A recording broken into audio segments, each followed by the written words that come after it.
morning. Morning. Good Morning. Good morning. Good morning. Good morning. আমাদের দিনরাত্রির নতুন আরেকটি ভ্লগে আপনাদেরকে স্বাগত। আশা করি সকলে ভালোই আছেন। সকাল সকাল আমরা সকলে রেডি হয়ে গেছি। এখন ঘড়িতে বাজে 9:30। আজকে আমরা চেক আউট করে বেরিয়ে যাব। লাগেজগুলো দেখে আপনারা বুঝতেই পেরেছেন, লাগেজগুলোকে আমরা সব বার করে দিয়েছি রুম থেকে। সন্ধ্যাবেলায় 7টার সময় আমাদের ট্রেন আছে। আমরা সারাদিন আজকে একটু দিল্লি ঘুরবো, তারপরে যখন ফিরে আসবো তখন ওনারা আমাদেরকে একটা রুম দেবেন। তখন আবার ফ্রেশ হয়ে তারপরে লাগেজ নিয়ে আমরা স্টেশন যাব। আজ সারাদিন দিল্লি ঘোরার জন্যে আমরা একটা গাড়ি বুক করেছি। 3000 টাকা নিয়েছে। প্রথমে আমরা যাব লালকেল্লা, তারপরে অক্ষরধাম টেম্পল, তারপরে কুতুব মিনার। সময় থাকলে লোটাস টেম্পল হয়ে আমরা ফিরবো। চলুন আমরা যাই। তবে এখন আমরা প্রথমে ব্রেকফাস্ট গলিতে যাব, সেখান থেকে প্রথমে ব্রেকফাস্ট করব। এই গলির পাশের গলিটাই হচ্ছে ব্রেকফাস্ট গলি। বিভিন্ন রকমের খাবার সকালবেলায় যেরকম পুরি, সবজি, ছোলা বাটোরা অনেক কিছু পাওয়া যায়। আরও গোলাপ জামুন, মিষ্টি, বিভিন্ন রকমের আইটেম, এছাড়াও লস্যি, নুডলস, বিভিন্ন রকমের পরোটা, সব কিছু পাওয়া যায়। আপনার যেমন পছন্দ আপনি খেয়ে নিতে পারেন। এছাড়াও আছে খাস্তা, কচুরি, আরও বিভিন্ন রকমের তেলে ভাজা। তো আমরা ভাবছি ছোলা বাটোরা খাবো। আসলে বাটোরা ঠিক নয়, এটা হচ্ছে নানপুরি। ভেতরে পনির স্টাফিং করা আছে। এত ভালো খেতে।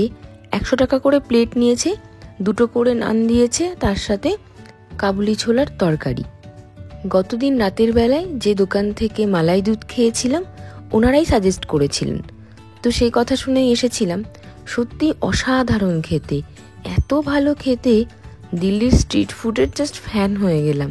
আর এখন নিচ্ছি আমরা গোলাপ জামুন। গরম গরম এক একটা গোলাপ জামুনের দাম নিল 25 টাকা করে। খুব সুন্দর খেতে। যাই হোক, আজকের ব্লগের শুরুতেই সকলে মিলে আপনাদেরকে গুড মর্নিং উইশ করেছে। কেমন লাগলো অবশ্যই কমেন্টে কিন্তু জানাবেন। গরম ঠান্ডা করে খাও।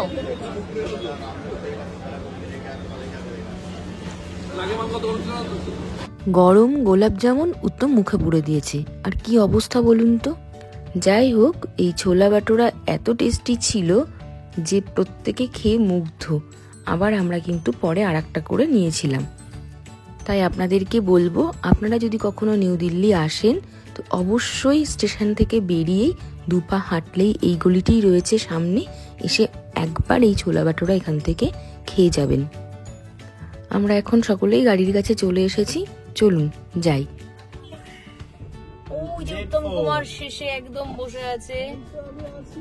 দিদি, পাপান ভাই একটুখানি মুখ কোনো একদিক দিয়ে বার করো। হ্যাঁ, দেখা গেছে সবাইকে। এবার চলুন তাহলে যাই। লালকেল্লা অবস্থিত পুরনো দিল্লিতে, আর আমরা রয়েছি নতুন দিল্লিতে। খুব বেশি দূর নয়, যেতে 15-20 মিনিট সময় লাগবে। রাস্তা তো ভীষণ ভালো, আর এখন অতটা জ্যামও নেই। আর যে জায়গাটায় রয়েছে পার্লামেন্ট, রাষ্ট্রপতি ভবন, এই সমস্ত জায়গাগুলো আমরা কিন্তু ক্রস করে এসেছি। আবার যাবার সময় ওইখান দিয়েই ফিরবো। তো সমস্ত কিছু আমাদের দেখাও হয়ে গেল। নিউ দিল্লির একদম কেন্দ্রেই রয়েছে ইন্ডিয়া গেট, আর তার চারপাশ দিয়ে কিছুটা দূরে দূরেই রয়েছে এই সমস্ত সরকারি কার্যালয়গুলো। দিল্লিতে আরও অনেক ঘোরার জায়গা রয়েছে। যন্তর মন্তর, বাউলি, কর্নাট প্লেস। কিন্তু আমাদের পক্ষে একদিনে এত কিছু ঘোরা সম্ভব নয়। আসলে গতকালের পুরো একটা দিন না আমরা নষ্ট করেছি।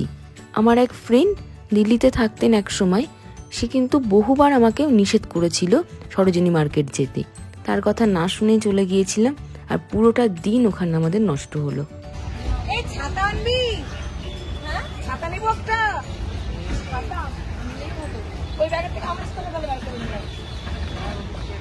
এইটুকুনি রোদে ছাতা নিতে হবে না। ভালো ভাই, তুই আমার ছাতাটা নিয়ে তুই নিয়ে একজন হাত পাকা যাবে। আমারটা নেই, আমারটা। দিদি আর রূপ ছাতা নিয়ে এসেছে বুদ্ধি করে। আমি আর আনিনি, আমার ছাতাটা ব্যাগেই রয়ে গেছে। তবে আমি ক্যাপ নিয়ে এসেছি, খুব একটা অসুবিধা হবে না। কিন্তু রোদের তেজ কিন্তু ভীষণ। 2টো ছাতা আছে তো, ওই সবাই মিলে মিলিয়ে মিশিয়ে হয়ে যাবে। এখন এখান থেকে টিকিট নিতে হবে। ফিমেল আর মেল লাইন আলাদা রয়েছে। ততক্ষণে ভাইকে বললাম দুটো ছবি তুলে দেওয়ার জন্য। মনোজিৎ গেছে টিকিট কাটতে, একটু তো সময় লাগবেই। আর এই হলো লালকেল্লা। সেই মধ্যযুগে সিমেন্ট বালি ছাড়া কিভাবে এই লালকেল্লা তৈরি করা হয়েছিল, আর এখনও সেই মধ্যযুগের স্থাপত্যগুলো কি সুন্দর দাঁড়িয়ে রয়েছে। আর আমরা চোখের সামনে আধুনিক যুগে দাঁড়িয়ে এই মধ্যযুগের সাক্ষীকে দেখছি। প্রায় 2 কিলোমিটার ধরে এই লালকেল্লা কিন্তু বিস্তৃত, অপূর্ব। প্রত্যেক বছর স্বাধীনতা দিবসের দিন অর্থাৎ 15ই আগস্ট আমাদের প্রধানমন্ত্রী লালকেল্লার গেটের সামনে এসে পতাকা উত্তোলন করেন। এখন কোনো মন্ত্রী বা কোনো বিশেষ ব্যক্তি যাচ্ছেন, সেই জন্য অনেকগুলো গাড়ি পরপর এই লালকেল্লার সামনে দিয়ে কিন্তু গেল, আর রাস্তা কিন্তু তখন পুলিশ এসে ফাঁকা করে দিয়েছিল। লালকেল্লার জন্য আমাদের টিকিট নিল 80 টাকা করে। যদি আপনি মিউজিয়ামে যান তাহলে আপনার 80 টাকা লাগবে, আর না গেলে 30 টাকা কম অর্থাৎ 50 টাকা লাগবে। আমরা 80 টাকা করেই কেটে নিয়েছি। আমাদের সময় থাকলে আমরা যাব, আর সময় না থাকলে পারে যাব না, তবে টিকিটটা কেটে রাখা ভালো যদি সময় থাকে, সেই জন্যেই। লাল পাথরের তৈরি এই কেল্লা, তাই লালকেল্লা। আর এই যে চারপাশটা দেখছেন পরিখা, এখন ওই জলা জঙ্গল অর্থাৎ এখন কেমন ঘাস জমে রয়েছে। এইখান দিয়ে জল থাকতো, আর এর ভেতরে থাকতো কুমির, যাতে করে বাইরের দস্যু বা বাইরের আততায়ীরা এই কেল্লা ভেদ করে ভেতরে প্রবেশ করতে না পারে। আর এত উঁচু তো, এই কেল্লার প্রাচীর পার করে ভেতরে প্রবেশ করাও হচ্ছে দুঃসাধ্য ব্যাপার। কেল্লাতে ঢোকার মুখ থেকেই কিন্তু প্রচুর পুলিশ দেখতে পেলাম। ভীষণ কড়া নিরাপত্তা কিন্তু এখানে রয়েছে। আমি বলবো যারা লালকেল্লা দেখতে আসবেন অবশ্যই স্নিকার্স জুতো পরে নেবেন পায়ে, তাহলে অনেকটা হাঁটতে হয় তো আপনাদের সুবিধা হবে। আর সাথে জলের বোতল, কিছু শুকনো খাবার অবশ্যই রাখবেন, না হলে কিন্তু গলা শুকিয়ে যাবে। আর ছাতা নিতে কিন্তু ভুলবেন না, ছাতা, সানগ্লাস, ক্যাপ এগুলো কিন্তু লাগবেই। কেল্লা ঘুরে দেখার জন্য এখানে অনেক গাইড পাওয়া যায়, আপনি চাইলে গাইড নিতে পারেন। আমরা ভাবছি একজন গাইড নিয়ে নেব, তাহলে আমাদের সুবিধা হবে পুরো কেল্লাটা ঘুরে দেখতে, আর কম সময়ে পুরো কেল্লাটা আমরা ঘুরে দেখতেও পাবো। বাইরে থেকেই অর্থাৎ রাস্তা থেকেই এত ভালো লাগছে দেখতে কেল্লাটা, আমরা বাইরেই অনেকটা সময় নষ্ট করে ফেলেছি। গ্রুপেতে রয়েছি আমরা 7 জন, আর মাম্মামকে দিয়ে 8 জন। তো প্রত্যেকে যদি একটা জায়গায় ছবি তুলছি দাঁড়িয়ে, তো 7 জনেরই ছবি তুলতে হবে। তো ওইখানে অনেকটা সময় আমাদের চলে যাচ্ছে, কিছু করার নেই, ঘুরতে এসেছি, সময় তো একটু লাগবেই। তাতে করে আমাদের জানি না সব কটা জায়গা ঘোরা হবে কিনা। আমরা আশাবাদী যে আমরা কমপ্লিট করতে পারবো সময়ের মধ্যে। প্রায় চলে এসেছি কেল্লার দরজার মুখেই।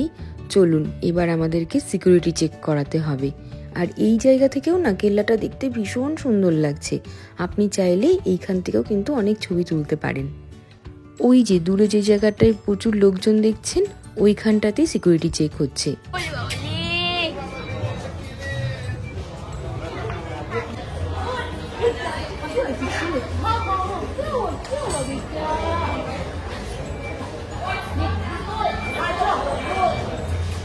যার সাথে আলাপ হলো ওর নাম লিসা। কি মিষ্টি না? रूल है और ये पूरा बना है, और ये बना है 1648 में। 1648 इसको बनने में 9 साल लगे। शाहजहां ने बनाया। Shahjahan the builder of basically Taj Mahal, also Jama Masjid. Mughal capital basically जो मुगल राज है 2 पार्ट में डिवाइड है इंडिया में। पहला फेज आगरा फोर्ट है, first capital, this one the second capital. इसमें पूरा एक सिटी डेवलप किया था शाहजहां ने, जिसमें कि 14 गेट्स थे, वॉल्ड सिटी थी, नियर अबाउट 1 लाख पॉपुलेशन थी, और ये पूरा रॉयल लाइफ था इधर, उधर कॉमन पीपल का। South building basically west face. कितना 2 किलोमीटर? तो यहाँ पर if you want there is a good photo point. আপনাদেরকে প্রথমেই বলেছিলাম আমরা গাইড নেব, আমরা গাইড নিয়েছি।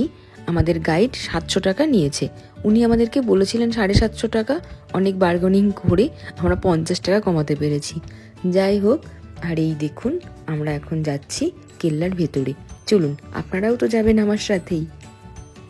লালকেল্লার ইতিহাস আপনারা সকলেই জানেন, তবু যারা জানেন না তাদের জন্য বলি যে এই কেল্লাটি 1638 খ্রিস্টাব্দে সম্রাট শাহজাহান এর নির্মাণ কার্য শুরু করেন। প্রথম দিকে এই দুর্গের নাম ছিল কিলাই মুবারক, কারণ এই দুর্গে সম্রাটের পরিবারবর্গ বাস করতেন। এই লালকেল্লা কিন্তু যমুনা নদীর তীরে অবস্থিত, যদিও এখন যমুনা নদী কেল্লা থেকে অনেক দূরে। আপনাদেরকে দেখাবো যমুনা নদীর সাথে এই কেল্লার কোন অংশে যোগ ছিল। আপনারা যে মার্কেট বা বাজার এখন দেখছেন এর নাম হলো চট্টাচক বাজার। ভদ্রলোক যিনি গাইড রয়েছেন তিনি বললেন মিনা বাজার। কেল্লার দুটি দরজা রয়েছে, একটি দিল্লি গেট আর একটি লাহোর গেট। আমরা যে গেটটি দিয়ে ঢুকলাম এটি হলো লাহোর গেট। লাহোর গেট দিয়ে ঢুকলেই একটি লম্বা আচ্ছাদিত বাজার পথ পড়ে। এই যে দেখছেন ওপরে একদম আচ্ছাদন রয়েছে, অর্থাৎ ছাদ রয়েছে, আর বাজার এটি হলো চট্টাচক বাজার। এই চট্টাচক বাজার ধরে সোজা এলে উত্তর দক্ষিণের পথ পাওয়া যায়। এই যে দেখছেন রাস্তাটা, এই হলো উত্তর দক্ষিণের রাস্তা। এই পথটি আসলে দুর্গের পশ্চিমের সামরিক ক্ষেত্র ও পূর্বের রাজপ্রাসাদের সীমানা। অর্থাৎ এখন আমরা রাজপ্রাসাদের দিকে যাচ্ছি, এটা পূর্ব দিক, আর পশ্চিম দিক দিয়ে আমরা ঢুকেছি। আপনাদেরকে প্রথমেই গাইড বলেছিলেন যে কেল্লাটি সাউথ ফেসিং, আর এই পথের দক্ষিণ প্রান্তে যে গেটটি রয়েছে সেটি হলো দিল্লি গেট। এখন আমরা যেখানে দাঁড়িয়ে আছি এই বাড়িটির নাম হলো নক্করখানা। এখান থেকে ওই দেখুন দূরের প্রবেশদ্বার, যেখান দিয়ে আমরা ভেতরে আসলাম। আর এই হলো কারুকার্য। উর্দুতে কিছু লেখা রয়েছে, আমি উর্দু জানি না, তাহলে আপনাদেরকে বলতে পারতাম কি লেখা আছে। আর ছাদের উপরের সাদা পাথরের মোজায়েকের ডিজাইনটা দেখুন কি সুন্দর। লাল কেল্লার অলঙ্করণ ও শিল্পকর্ম অতি উচ্চমানের। পারসিক, ইউরোপীয় ও ভারতীয় শিল্পকলার সংমিশ্রণে সৃষ্ট এই অভিনব শিল্পকলা বর্ণময়, ব্যঞ্জনাময় ও স্বতন্ত্রতার দাবিদার সবসময়কারের। দিল্লির লালকেল্লা ভারতের সেই সকল স্থাপনাগুলোর অন্যতম যার সঙ্গে ভারতীয় শিল্পের যোগ ঐতিহাসিক সূত্রে গ্রথিত। दो बिल्डिंग आपस में चिपकी हुई नहीं है, गैप है। तो मार्केट फिनिश हुआ, फिर कितना बड़ा गैप है, फिर वेलकम एंट्री गेट है, फिर कितना बड़ा गैप है। अब ये है दीवानी आम। This is a word from Persian, फारसी भाषा का शब्द है। इसका मतलब होता है आम लोगों का बैठने का हॉल या जगह। तो मुगल टाइम पे जहाँ जहाँ एम्परर रहता था वहीं पर एक बिल्डिंग बनाता था, आम लोग उससे मिल सकते थे, मिल कह सकते थे, जस्टिस के लिए आते थे। এটি হলো দেওয়ানি আম, আর দেওয়ানি আমের উপর দিকের এই হলো কারুকার্য। ভেতরটা অপূর্ব সুন্দর।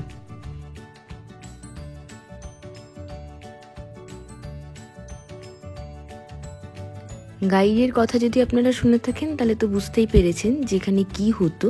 আসলে এখানে জাস্টিসের জন্য সাধারণ লোকজন আসতেন এবং সম্রাটের কাছে তাদের দাবি দাওয়া সমস্ত কিছু রাখতেন। বিচারও হতো এখানে। সম্রাট সাধারণ মানুষজনের সাথে এখানে সাক্ষাৎ করতেন, তাই জন্য এই জায়গাটির নাম হলো দেওয়ানি আম, মানে আম আদমি, জনসাধারণ। আর এই বাড়িটি কিন্তু নক্করখানা।